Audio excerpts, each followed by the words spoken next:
So thank you all for coming to this semester's second event in the Department of English, Rhetoric, and Writing's reading series. It is my honor now to introduce to you Charlotte Pence. Professor Pence is the author of Many Small Fires, a book of poems, as well as 2 poetry chapbooks and a handbook which merges creative writing with composition entitled The Writer's Path, Creative Exercises for Meaningful Essays. She also is the editor of the Poetics of American Song Lyrics. Pence's writing has received fellowships from the Tennessee Arts Commission and the Virginia Center for the Creative Arts, among others, and her awards include the Discovered Voices Award, the New Millennium Writing Award, and multiple Pushcart nominations. Her poetry, hybrid prose, and creative nonfiction have been published or are forthcoming in Harvard Review, North American Review, Denver Quarterly, Prairie Schooner, Southern Review, and many other journals. Currently a professor at Eastern Illinois University, where she directs the Lions and Winter Literary Festival and the Hennings Reading Series. She also serves as the editor of Blue Stem magazine.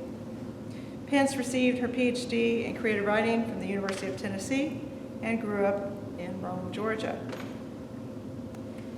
In the author's note that begins Many Small Fires, Pence writes that the collection is ecological in its primary sense, meaning it hones in on our physical and emotional connections and acknowledges nature's role in our lives.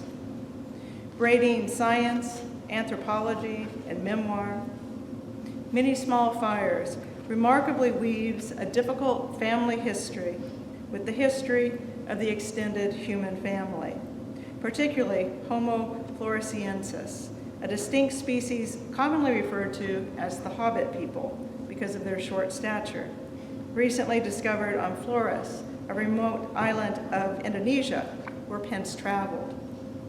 It was here that Pence began to reflect on her childhood, and this book began. In one poem, which opens in Indonesia, Pig and a Bottle, the speaker, present at a funeral sacrifice, cheers a pig's escape from grill and grave. Just at that moment, feeling a warmth wet her leg, as a machete opens a buffalo's throat, its blood spraying like water from a sprinkler. But a still more chilling moment is yet to come, as the poem turns inward to memory, how, she says, Dad loved to tell her what he could do with the beer bottle's broken neck, how the human throat, he said, gives like a pillow. In Architecture of the Veil, she notes how in Islamic architecture, the interior rather than the exterior spaces are often what is adorned. There, the mosaics repeat and spin their cobalt patterns. This brokenness, she writes, we suspect is true about our own selves, despite the fluid strides we make from city block to city block. The poems of Many Small Fires explore the breakage, not just of the paranoid schizophrenic mind and the skeletal remains of our newly discovered relatives, the men in those caves being cleaned with pastry brushes that wipe bone from bone. For, as Pence writes, we all live on pieces and attempt to piece all into place. Art, like healing, lies not in denying this breakage, but in what composition is made of the shattering. The poem, Charlotte Pence writes, is its own world in which each line break, each detail, each letter depends on what comes before and after, in the same way a bone needs another bone to become a body. The poem's only incompleteness is its need for a reader. It is truly our gift to be the listeners tonight to complete this powerful work. Please welcome Charlotte Pence.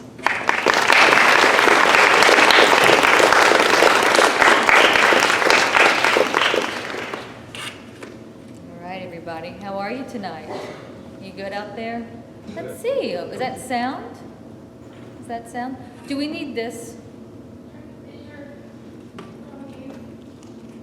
It's not on mute. It's green. It's green. Right there. Well, okay. I'm hearing something, I think. We can hear you.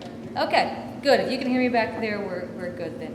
Well, thank you guys for having me here to Berry College, Rome, Georgia, where I lived from the ages of 6 to 12. And a lot of stuff goes down between those ages of 6 to 12. I'll talk a little bit about that later with some of my poems. But I heard that it's fall break tomorrow. So I thought I would begin with reading a poem that's not my own. It's by Russell Edson, and it's called The Fall. Russell Edson's known as like the godfather of the prose poem, really interesting, surreal, fable-like poems, and I thought this one would be appropriate for tonight. The Fall.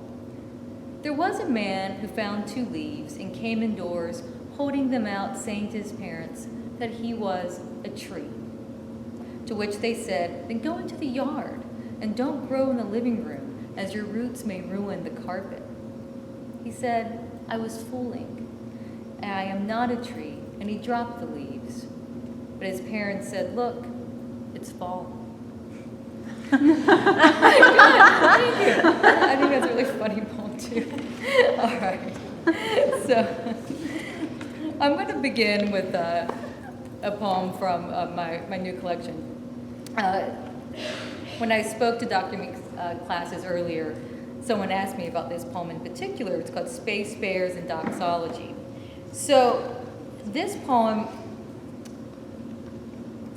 began for me, from news reports that I read of people along the Smoky Mountains. We moved to Knoxville when I was about 13. And so this poem began with me reading the local papers there. And there were reports of people calling in, complaining about bears running through their yards wearing space helmets. And so at first the cops ignore it, thinking everyone's just smoking the same thing. But it persists for about a month, and this is what they found. Space bears and doxology. First reports described a runaway bear wearing a space helmet. I'm not surprised. It is Tennessee, and black bears gone alien are a possibility. Here, life not as it seems is the hope. So after a month, wildlife rescuers tracked the scat to find a juvenile male with his head stuck in a plastic Walmart candy jar. Bulk-sized juju fruits, honey of all hives. The vet judged the bear one winter away from death, having lost half its body weight. He had learned to drink by lying down in shallow streams where the water would seep in slow enough to keep him from drowning. This story reminds me how, as a child, I sewed pink curtains onto roach motels, figuring they would like it better this way, both coming and going, the curtain's allure and an escort. I know the bear doesn't debate about any of this. But if there were such a thing as heaven, wouldn't it be the moment the jar was removed, that rush of autumn air on his face, no barrier between paw and tongue, touch and taste, the world as it is now and ever shall be, suddenly right before him, roughing cheeks with sun on autumn mornings, and if he's lucky, pricking his eyes with a sting of sleep come winter. So for you guys in the back, if you'd like to move on up a little closer, since the mic isn't working so great, and then you might be able to hear me better, but feel free to come rustle if you need to come rustle. So let's see, how much can I move? Okay, I can move around. Okay, good. I'm going to, we'll go back to Many Small Fires here in a little bit, but I'm going to read a couple of poems from this little limited edition chapbook. When I was working on my PhD at University of Tennessee, at one point I was taking 2 different poetry workshops at the same time. I do not recommend that. One was a received forms class, another was, just more, foot loosey-goosey. But it was a lot of poems, and I found myself when I got done that semester wanting to write something I couldn't accomplish within a week. And so what I did was I wrote this chapbook, which retells the story of Penelope's fidelity to Odysseus. Just to kind of remind you guys, remember Odysseus, he was gone for 20 years, but his faithful wife, Penelope, was just by the loom the whole time. So I rewrote this set in Nashville, Tennessee, which is the Athens of the South, as you know. And I gave another reason for why Penelope was by the loom all the time. She was having an affair and waiting for the guy to come visit. So I'm going to read just a couple of sections from this one. And this is just to let you know in this series. So this chapbook deals with what happens when Odysseus does come back and they're having some marital discord. This is section 3 from Leaves a Clear Night.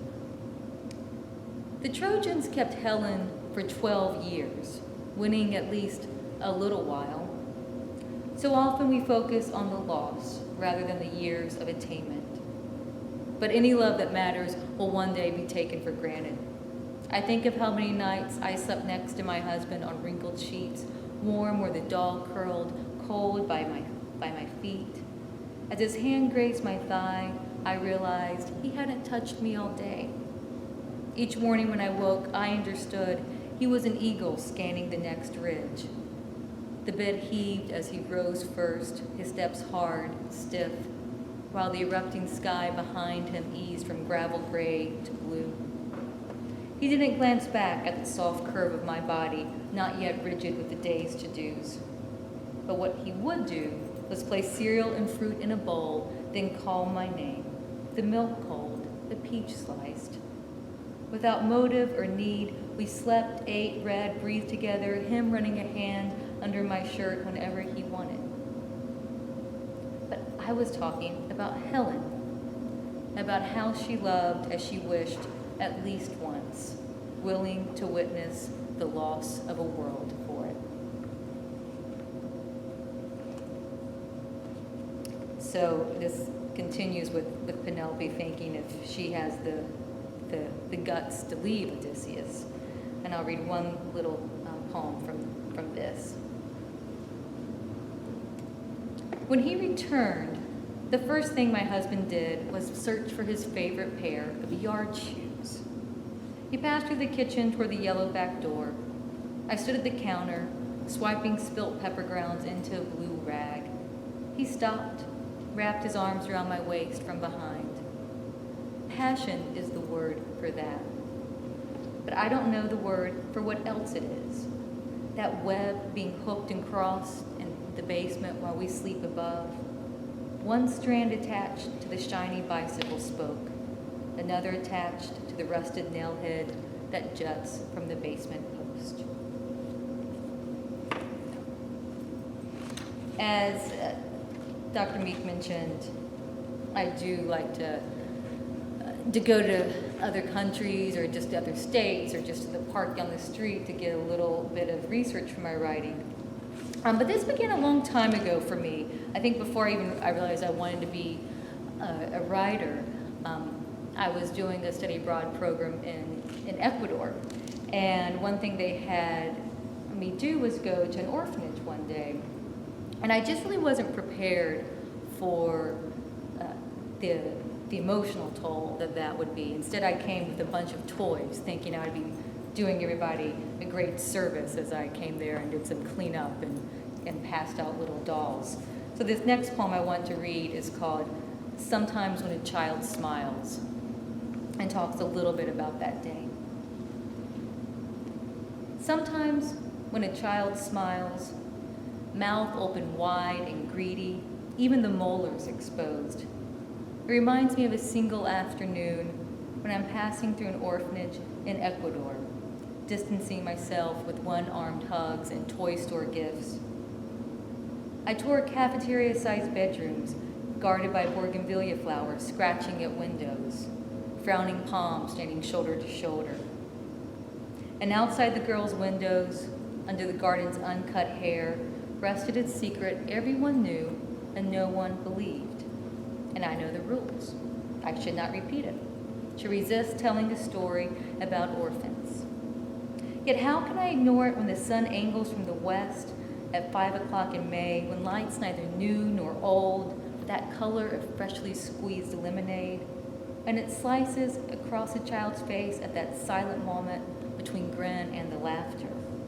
And it's the smile of the girl who led me to the garden to where she found the baby. But that's too common for this story. It's this. For 2 months, the 6-year-olds hid the newborn.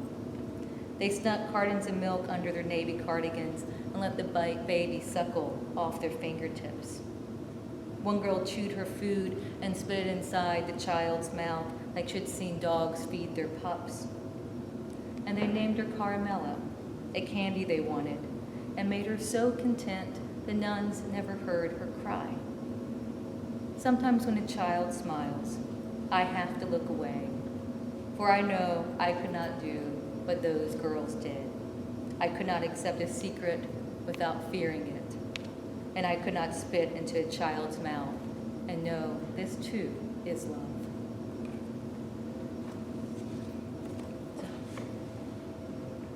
All right, so let's see here.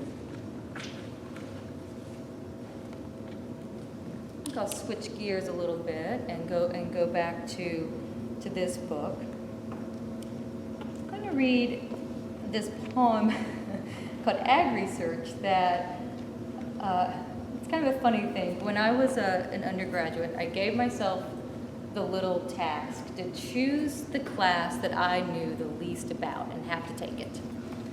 Which is a scary question to ask yourself. What are you the most ignorant in? So I decided, for me, at that moment, I have a different list now, but at that moment it was farm animal management.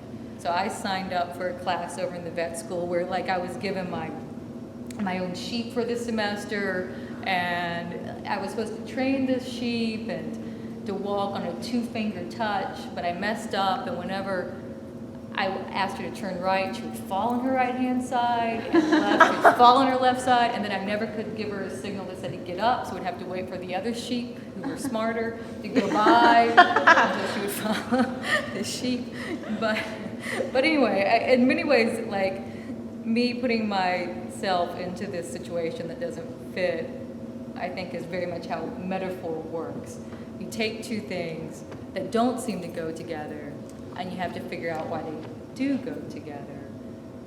And if you do it right, you can create a new thing, a new life in a way. This is called Ag Research. We didn't understand what we were holding, but knew both penis and vagina on the piglet meant something. We answered its squeals with clucks and shush, took note of its moonish hard belly, sang Twinkle Twinkle to distract from the ear tag's needle and punch. My body was not the body the piglet longed for. No mother's teat, swollen and flabby, spritzing milk. No fur slick with manured hay to wallow and warm. But song is song. Sailors, chain gangs, boys with Corvettes, and girls with Hondas, we need song. I broke a flute once to get inside the soft pads of each key, found only metal and holes and cold. That's the way with searching, isn't it? We think we know before we know. In this world, even babies hear their names before they're born. So that poem opens up, for me, a couple of questions about belonging. Who do we belong to, if anybody? Our families, do they belong to us? Our histories, how much of it affects who we are every day? And this next poem I'm going to read gets more directly into some of these questions that this book asks. So, some of you know, because I've visited classes before, my father's a paranoid schizophrenic, and as a result, he's been chronically homeless since I let him be homeless when I was about 20. But that's a tough decision to have someone out of your care and let them go. So when I was in Indonesia in June of 2012, all of this, when you're just backpacking around, it becomes the idea of home becomes very clear as you are wandering around yourself, like my father does. He just roams from city to city. And so this next poem it features Johnson Elementary, an elementary school that I went to right here. And as I'm sitting there in Indonesia, all these thoughts are coming to my mind. Just one last thing I need to tell you about the poem. It's set in Sulawesi, which is a really interesting island in Indonesia where they revere death, but like seriously. Like when you're born, the parents start saving for your funeral. That sort of death is a positive. All the houses are painted black. All the houses are shaped like ships because the idea is that you come from the sky or heavens, and you fall from the sky, and you kind of like this arc of the roof of it. This is where you are here on Earth. But you're going to fly right back out one day, and your house is a ship that's going to help you fly away. It's beautiful. I mean, the whole island is built on metaphor. Like this is wonderful for a poet. And they invited me to one of their funerals, and at these funerals they collect enough meat to feed everyone for a good few months. So this poem is called Pig in a Bottle. The blood too fresh for flies, a newly skinned skull left to dry. But otherwise, this dull dirt patch where animals are sacrificed is just another piece of empty ground. I'm 10,000 miles from where I grew up by S.D. Johnson Elementary. At research, we would search for a kidnapped girl also named Charlotte. We each hoped to get lucky and be the one to find her skull. See, Dad would say, we're all the same. Don't act so goody-goody. Who doesn't want to see the fat behind skin, watch a person die? In front of me, the coffin shimmers under the spread of red silk, hand-stitched with 1-inch mirrors. If I approached, I'd see pieces of myself. So I watch a boy and his wiggly muscles struggling to lift a pig who's strapped to bamboo, its grill, and grave. It thrashes out of its rope, which sends the men scrambling away. And right when I cheer this pig's escape, a warmth wets my leg as machete opens a buffalo's throat, its blood spraying like water from a sprinkler. Dad loved to tell me what he could do with the beer bottle's broken neck. Take the glass peaks to the throat. It gives like a pillow. I'm not a pillow, I'd say. Not today. Tell me, I asked once, whose neck you took the bottle to. Homeless guy, by the river after I bought him the beer. And what you need to remember, Miss Goody Goody? No one ever noticed. So, it's funny when sometimes in these poems, when you write them, you get to these lines and you're almost like you don't want the lines, but you're like, okay, we got to go there, and we're going to see this out. So this next poem I'm going to read is from my dad's, I guess, voice, you can say. But my father speaks of thieves. There's an epigraph from Matthew 21:13. My house shall be called the house of prayer, but ye have made it a den of thieves. Let's imagine a world of lack of luck, steady money, the way the road shortens closer to home. Let's imagine a girl of extras, freckles, glares, stories, and friends, a girl who sells rotten tomatoes at the market for more money than the good ones. Let's imagine the world as it is. Of course people were selling pigeons in the temple, that den of thieves, house of den. Need is not thievery. Let's imagine a man asking his 8-year-old for a loan. She draws up a contract on her toy box, her stuffed animals lined up like prisoners before a firing squad, everyone watching as she says, with interest. So,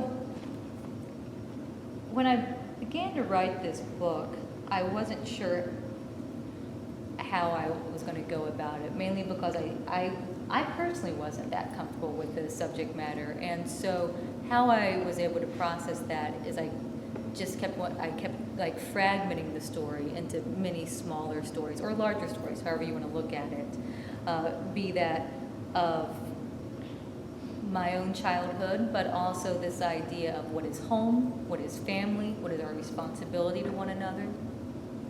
And I also wanted to bring in other voices, like my father's, some doctors, but also anthropologists, because what I really found that got me through the writing of this book, I guess you could say, was thinking about us way back. Let's go way back to when we first created this idea of home. This was a creation. The idea of home was an invention, like matches or a lighter or anything like that. So we know that about 15,000 years ago was like the first documented human settlement, but pair bonding began way sooner than that. So I guess you could look at that as perhaps the beginning of a very small community. That was around like 1.8 million years ago. Now, what's fascinating is about 10 years ago, this one anthropologist from Harvard proposed the idea that one of the single most important changes in our history that changed our brain, how our brains were made up, that changed how our guts were made up, that even changed like our teeth and our jaw, was cooking. That single thing suddenly created us, what we are today, because with cooking, what the fire did were things that our bodies used to have to do. So the fire was able to break down the food, also using the knives that chopped everything up. Before that, we were doing it all. Our teeth were doing it all, our hands were doing it all. And so using fire, that allowed us to suddenly be able to take energy, we think of calories as energy, for something else, and we used it for thinking, creating art. But still, you have to think about the first couple episodes of when someone's trying to sit down to cook, because that in itself takes a lot of cooperation, doesn't it? Like you have to lay out all the goods, and you have to have a sort of understanding. Don't eat that. I'm doing something with that. I'll give it to you later. I mean, just imagine yourself like cooking on your floor with your dog around and see how far you get. So what they're also finding is that when we started to cook, our temperaments drastically changed because we started to select for calmer, more cooperative members of our groups. Fascinating, cooking. You wouldn't think it. So the whole second section kind of breaks all this down. I'm not going to read that because it's rather long. It's about 18 pages. But I am going to read just a couple of, I think just three sections, just to give you a sense of how the book opens up into the longer histories of our family. We were born from wood and fire, roasting small mammals as we sat in circles, the sizzle spit, a fat, striking flame. And outside the circle, darkness, stalk of hyena, crick shift of his step, then man lifting a torch, jab, jab, jabbing that dark until the sounds flee back to the quiet, to the sizzle spits, shifts of logs carboned and bone-thin, ashed by morning. Biological anthropologists are discovering that, quote, we were born from wood and fire is less figurative than it seemed. Taming fire led to cooking, which led to more calories, which led to bigger brains, to language, speech, communities with clusters of moms, dads, Bobbies, and Sallys. But with everything gained, there is loss. What's the equation for this? Simply 1 + 1 is no longer 1. With taming fire, what was lost? Feeding oneself one fruit, one nut, one leaf as monkeys feed ended with control of fire. We became communal, became communities of who does what, who scoops honey from hives, who cuts tongue from antelope, who scrapes corn from husk. We became arranged into cooks and hunters, husbands and wives, into worlds of many small fires, many small roofs, fathers and daughters, lovers and exes, connected by a desire to forget our histories. to read one more poem from this book and then read you guys some new stuff I've been working on. This one's called Lemons Are Not Nipples. Yeah. Oh, okay. Wow, this is great. I like you guys. Page 77, if you're following along. This poem, this one took me a couple of years to get right. I was just so frustrated with this poem, but in the end, I decided on 2 balanced halves.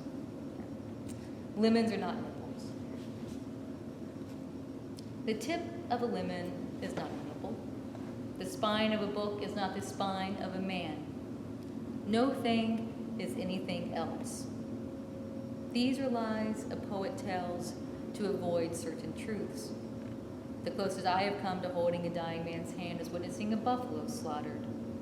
Blood thumped out in rhythm with his tapering heartbeat, but I couldn't tell when life switched off. An hour maybe before the animal stilled. I think of my father, a man never without a suitcase or place to leave. It will happen while he waits to cross the street, bag in hand. He doesn't notice the light changing, crowd bumping his shoulders, curb empties, yet he will remain. Drivers at the red light marveling at such stillness, less a man than a metaphor, pointing someplace else. All right, let's see. Get a little water. Excuse me 1 second while I down.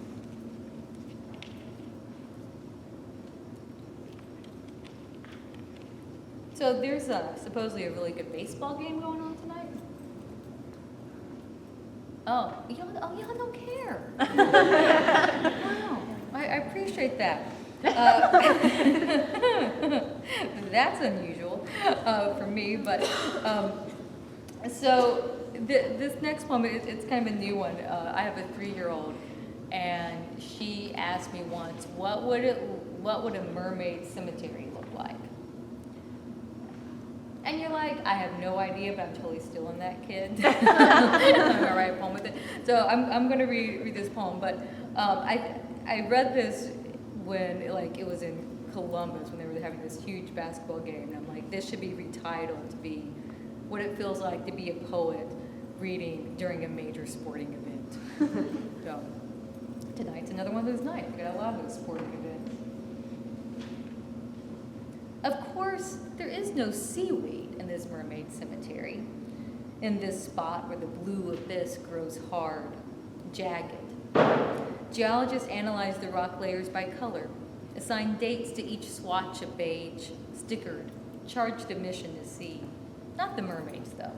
They aren't the main attraction, being dead and no longer tweeting. The gift shop, the walking robot who vacuums, the in-store deli with hamburgers served between 2 warm, crispy creams. It's hard to compete. The mermaids, they got that.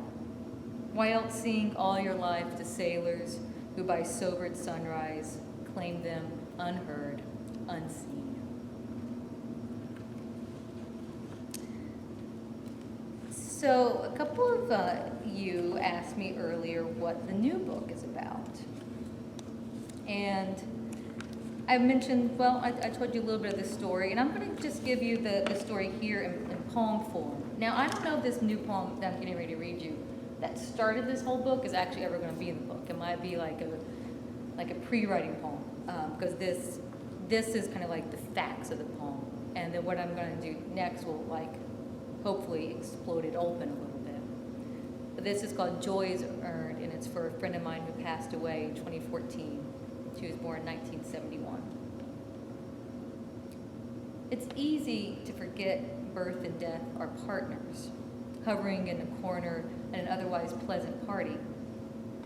Right after the arrival of her second child, the doctor said, "It's back, the cancer." My friend writes the update now, subject heading something with the word joy. The message lists the baby's weight, his height, his favorite song, facts strung along like blue and white pennants. She tells us, too, that the doctors agree no more options exist. I read the mass email in my office, desk lumped with half-assed student essays, bowl of dum-dums, quorum of hand sanitizers. What is it that I have been worrying with? We treat these bodies like rented ponies, watch them up for the big events, tie pink ribbons and manes, then load them down again, ignore them until everything slows to a stop in a circle of circles. My friend continues with what she wishes for, wishing as if such a thing were possible. As if the cake were simply being carried from the darkened kitchen to the rest of us, searching for lights, for the right pitch, as we all lean in, candles casting a yellow circle onto her face. It's peaceful, she writes. In my 20s, I worried about what I wanted to be. Now I know. I want to be old. I know. So I was devastated after she passed away, and what I'm working on now is she died of the same disease that killed her own mother, and what I'm working on now is a series that takes that essence, but writes it more as an investigation into DNA. And so I'm setting this in the future where her DNA gets to speak, her husband's DNA gets to speak, but I also have geneticists talking in here. And I'm thinking about turning it into like this surreal fictional world, but I don't know if that just might be going too far, but we'll see what happens. But this is all from the point of view of a geneticist now. DNA's main role is the long-term storage of information, the geneticist writes, then stops. Very elegant looking, one of the other lab workers said of it. And the geneticist can't help but think, yeah, DNA is a whirl, a twist, a woman who will not have a seagull crab on her shoulder as she accepts her glass of wedding champagne. The drink tilted, but never spilling. She looks like what she is. A ladder no one can climb, a track laid for a train, a hope to continue, something more, something better, very elegant indeed. Yet what does her voice sound like? She who has never done talking. Bluebells in a field of red poppies? Or sand? Sand among sand. Or maybe there is one letter that is her voice. O, as in oh. I was hoping to see you again.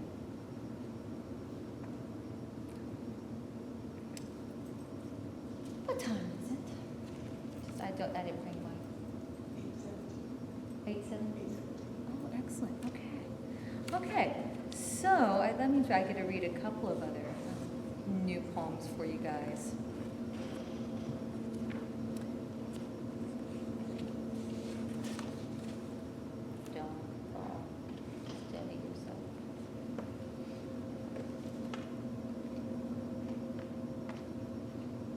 Among the Yellows. My grandfather passed away from slicing a hive in half. A nest hidden in a log. A blade thinned to a dead end.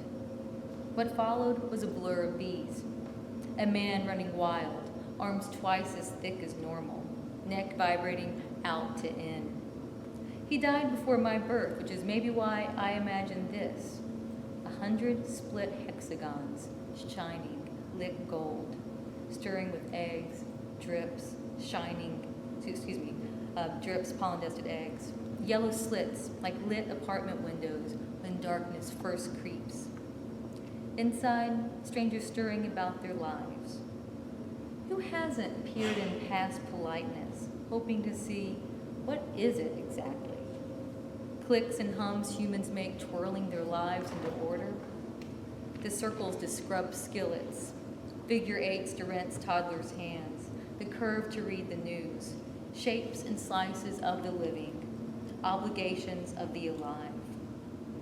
We've stood on this sidewalk looking in too long, hoping for something to happen, and then it does. A stranger suddenly pushes up from his chair, mouth open, arms outstretched as if to catch whatever it is that is falling, whatever it is that he loves. And we jerk, just to see, what is it?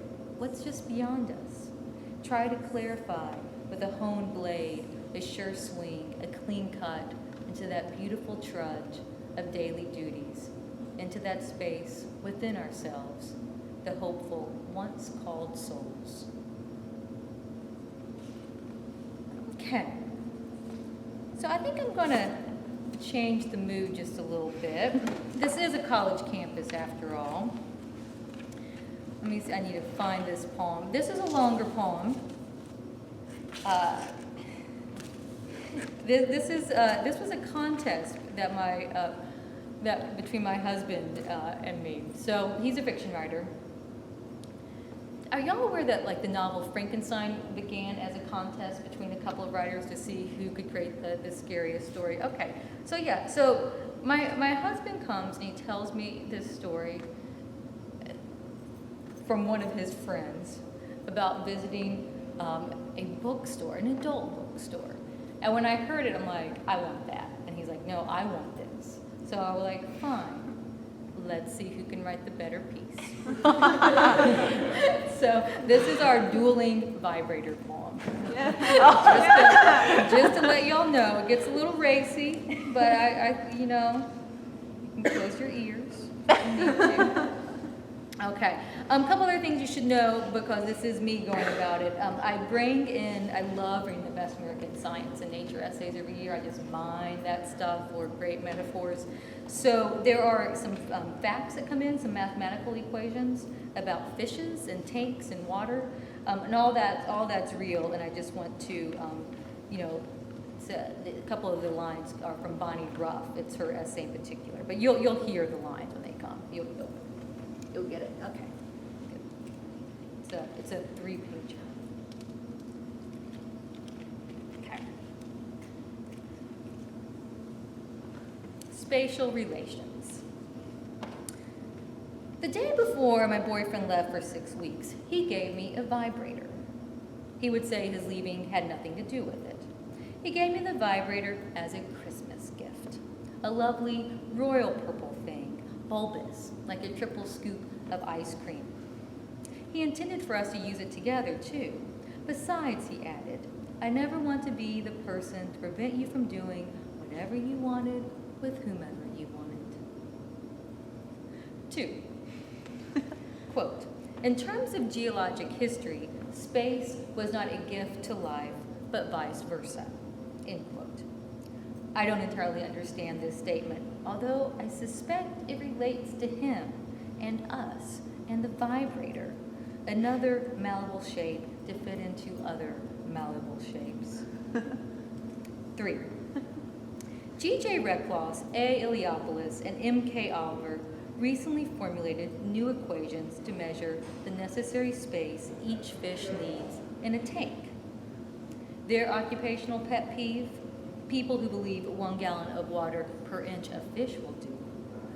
Another professional who studies space and its relation to cooperation is the adult bookstore owner who sold the vibrator. His occupational pet peeve, he explained to my Billy, was that when he bought the shop, it was all about, as he said, cock. The previous owners were 2 men, he explained, his mouth moving like a Muppet's. He, however, possessed a more European sense, wider assortment of vibrators, lava-shaped, rabbit-eared. It's not all about the cock, he repeated. Women know that, and the French. 4. The more aggressive the creature, the more space he needs, according to Reckloss, Iliopoulos, and Oliver.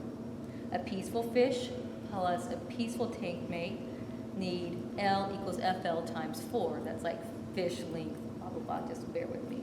Aggressive fish plus good swimmers, L equals FL times 5 times 1.2. Aggressive fish, poor swimmers plus ambush predator needs the most, L equals FL times 5. Interesting how good swim technique in space will almost outdo any ambush. It's the almost part that gets my attention. I just learned how to swim. It was Billy who taught me. He grew up on an island. 5. Nomadic existence, otherwise known as the consumption of space, has dominated 99% of human existence. Brain scans reveal how changing landscapes contributes to a sense of well-being, accomplishment. Perhaps finding new sexual partners is an industrialized response to nomadic tendencies. My body, a landscape, new to some, old to others. One day my boyfriend will find my landscape winter as winter. So I visit this bookstore owner. He recommends the strap-on with electric voltage for a woman to use on a man. Once, he said, a lady drugged him, and he found himself cuffed to her bed. She stood in the doorway, he said, with this contraption, heavy as an engine block. You know, he said, it taught me a lesson. I can't say what, but it taught me a lesson. 6, not the strap-on, the cuffs, the drugs, but it's the image of the woman leaning against the door jamb, backlit into silhouette with her jogging pants bunched around her ankles that he focused on describing. I don't know if she ever closed that space between them or remained standing, one arm forever raised and ready. 7, 6.25 inches away, the vibrator waits in the nightstand drawer, and I reach for it. Cold to skin, a skid of chafing is all. The vibrator in hand makes me too aware of the space around me. Sometimes I like that, but most times I don't. Like how sound travels in rooms without strewn clothes or people. The knocking of echoes calls attention to the stillness. The buzz now from the vibrator, laughable, it's so loud, mocking, you need me? Space and sex, again intertwined, even in solitary sex. Last section, 8. A space of 1.4 to 2 square meters covers us. This space is known as skin. Goose-fleshed and furred, pumiced and sprayed, stippled and slapped, Replos, Iliopolis, and Oliver cannot tabulate a formula for how much space my skin needs around it. Or maybe they can. Need as measurable as that safe distance between the peaceful tank mate nipping at rising air bubbles and the predator fish who hides between the plastic fern and castle figurine. Everyone gloving in expectation. There we have it. All right, I'm going to read 2 more poems. Does anybody have a poem? Because I know a couple of classes read the book. Anyone have a poem you'd like to hear me read? Any request? All right. Okay.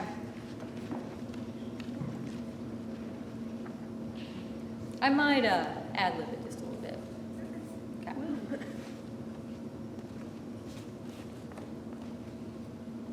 Argument. Wind bending a grove of bamboo, thin-trunked. Sound of an opening door. I think of my father, how through him, his Oreo fat, his hardening cock, his long curled lashes, I stutter-stepped into myself, a woman in wonder. Why do you write that stuff? My father interrupts. What do you mean? About your cock? No, that right there, he says, lifting his arms, glass of OJ in one hand, Little Debbie oat milk cream pie in the other, so he stands like a lady of the scale statue, chewing a wad of snack cake. I don't understand. What do you mean? Excuse me, lost my place. What are you talking about? What's in my poems? How I see the world? All of this, he says, and circles his drink in the air. The house, our family, you and me, you think it's everything. He nods toward the window, but what's out there doesn't even begin it. I answer, yesterday I saw something I've never seen before. A canary yellow web that only one spider in the world can weave. What do you think about that? He shrugs. Charlotte, that's yesterday. All right, last poem, and then we can do some talking. This one is called Talia Chasing Grapefruit. What you need to know on this poem is Talia is a dog, a Cocker Spaniel. Yeah. Cocker Spaniel. So she, I have really been honored and lucky and just flat out privileged to be able to go to these writing residencies where you just go for extended periods of time. I like to go about 3 weeks, where all you're doing is writing. This one place I used to go was in Costa Rica, and it was an old defunct fruit farm. So all the fruit's just like rotting down, falling off the trees. But it's kind of a gorgeous, smelly Garden of Eden in some way.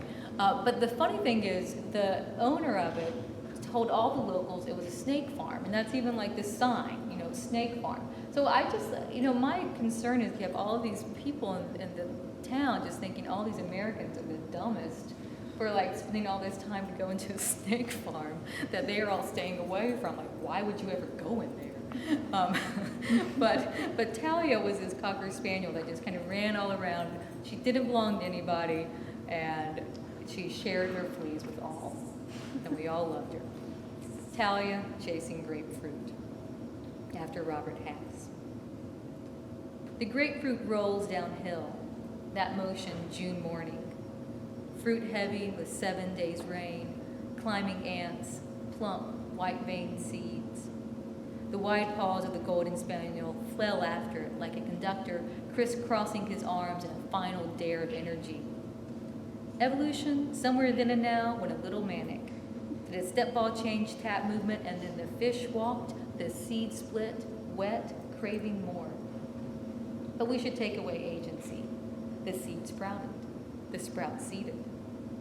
There are limits to knowledge, limits to describing the comedic effect of Talia finally squashing her teeth into the fruit, flipping her head high and prancing by, drooling juice. Sometimes it's best when a poem fails, reminds us of what we can't obtain, like simplicity, like dog, sunlight, rolling grapefruit. Thank you, guys.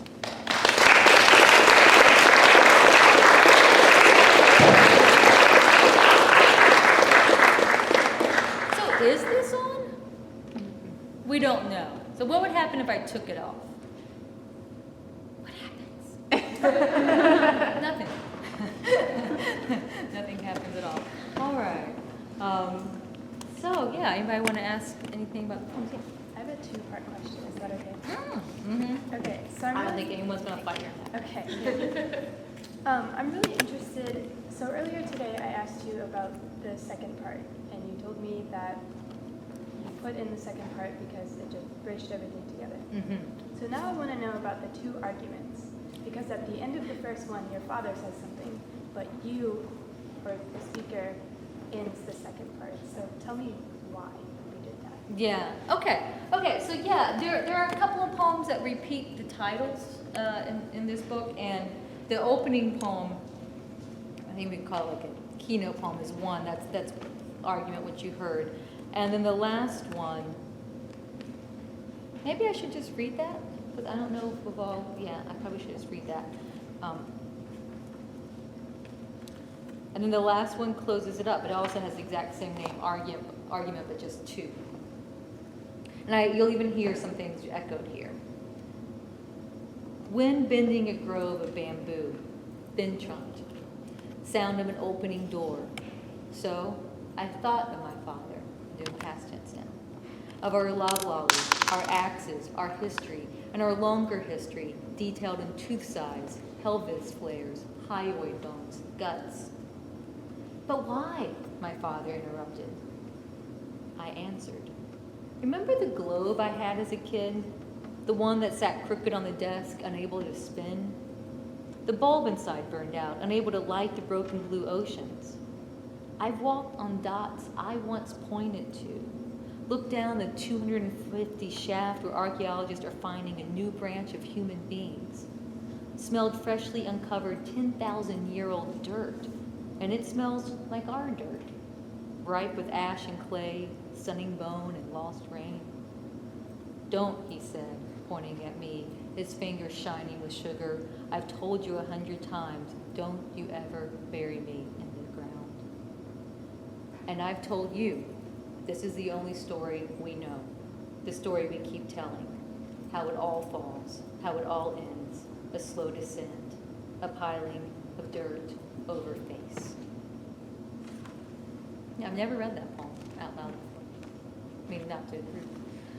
Okay, so your question, like, why does she Why end? did you open and close it like that? And then was the inversion of who started and ended the book intentional? Yes, yeah, absolutely. I thought a long time about if I wanted her to have the final word. But then I was like, it is my book. I mean, let's not kid ourselves. I'm having the final word.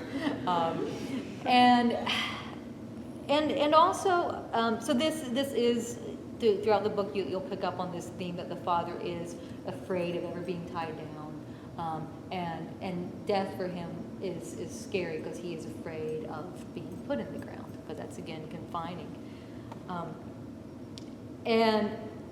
And I think what I'm trying to get at here at the end is, I mean, that's where all our bones are going to end up going, somehow or some way. We just can't escape it. So it's not really my decision, is kind of what I'm trying to say to my dad. You think it's my decision, but it's not my decision. This is the process. I wanted a sense of completion, because most of the time in our life, our stories don't really have a sense of completion. We have to rewrite that out in books. Yeah, that's a good question. Was that both of them? Both? Yeah, Yeah. both. Mm-hmm. In this book, which poem in here would you say is your personal favorite? Oh. Well, I really like the one that Dr. Meek mentioned, Architecture of the Veil. It doesn't read well at a reading because it's lots of images, lots of associations. The more narrative poems, I think, are easier for a speaking setting. But I just really love some of the imagery in a lot of those lines. And I also like the last lines, which I'll read this to you. In each of us, a stray dog forgets to ask for home. A pack of roving hounds guards the door. And while this book is very much talking about my own father trying to find his place, I think those last lines are kind of hinting at how I'm trying to do that too. This is not that unusual. So, yeah. That's a fun question. And then can I give you a second favorite? Okay. And then a second favorite is the one where my brother plays a role, Bardo 2, where he's just looking at the woman in the bikini top. But he's trying to be profound and talk to her about Buddhism all at the same time. Which, I don't know, if you just know my brother, that's really funny. So that's more just, I like him coming into my poems. He doesn't like himself coming into my poems. I don't do it that often. Yeah. Is your chapbook about Buddhism going to be available? No. I might. I'm looking at those poems now and seeing what they might need to do. Okay. Because I think they need to do something. Okay. Yeah. This is kind of just a silly question, but did you or your husband write the better? Good question. His is really good. He does it through the stages of a woman's development, matching the stages of a vibrator. Pretty good. I mean, so we were both trying our hands at fiction in that piece. So I don't know. I'd say he won. I'll just give it to him. I think he won. Yeah. I'm pretty new to actually reading much poetry, so my Great. understanding of just poetry in general probably isn't that great, but a lot of poetry seems, at first glance, esoteric, like it's very much, there's a lot of references that you're trying to understand. So as you write,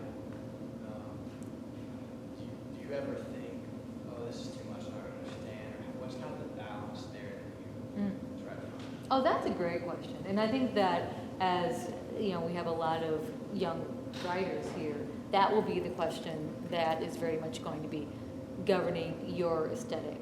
You know, your answer to that will fluctuate and will change, but that I think ultimately is maybe even what voice is. If we go outside this sense of personality in the voice.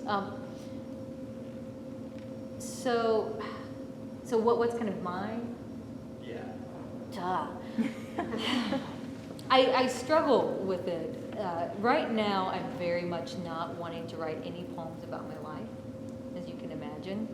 I'm waiting a little break from that. So right now, they're moving into way more associative realms,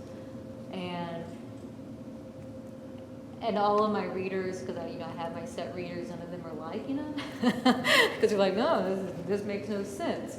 I'm like, well, I do want to I still want them to be clear, but I'm just wanting more leaps. So again, like I think it's going to just change book by book. And I think that's kind of, you can, right? I mean, that's partly why I think poets like to say the speaker here is it allows a fluidity. It says, I don't have to write a poem that sounds just like that last poem. I can change some facts around. I can try on this whole new wardrobe of technique and structures and shapes and sounds.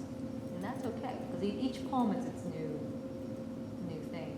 But but going back, I think a lot of people agree with you that they don't get poetry or that it's very esoteric. At the same time, so where I am now, I teach creative writing and some literature classes. I like poetry literature classes. I put so many songs in those literature classes because what I find is that where people who think they're not good at understanding poetry are very sophisticated when talking about song and all the different speakers, and they're basically having these really deep conversations to me about an unreliable narrator of Eminem, and not understanding that they're getting all the complexities of this, and so I guess my point is here, I would say trust that you do know more than maybe what you think you do, and maybe it's through taking classes. I think you can learn a little bit more about how to pick up on these names of things. Let's say you get to follow certain rhythms and styles that come out, but I bet you know more than what you're giving yourself credit for. Again, it's just like with the song. You don't try to decide everything about the song on the first listen, right? The first time you hear a song, all you're listening for is whether or not you want to hear it again. And I would say kind of look at a poem that way too, unless it's being assigned for a class. And then you do have to read it a few more times. But still, the point is the same. Like, if you love a song, you'll just keep listening to it over and over and over, and you'll slowly get all of its nuance. But don't try to do it all at once in the same poem. Probably have time for one last question. Yeah.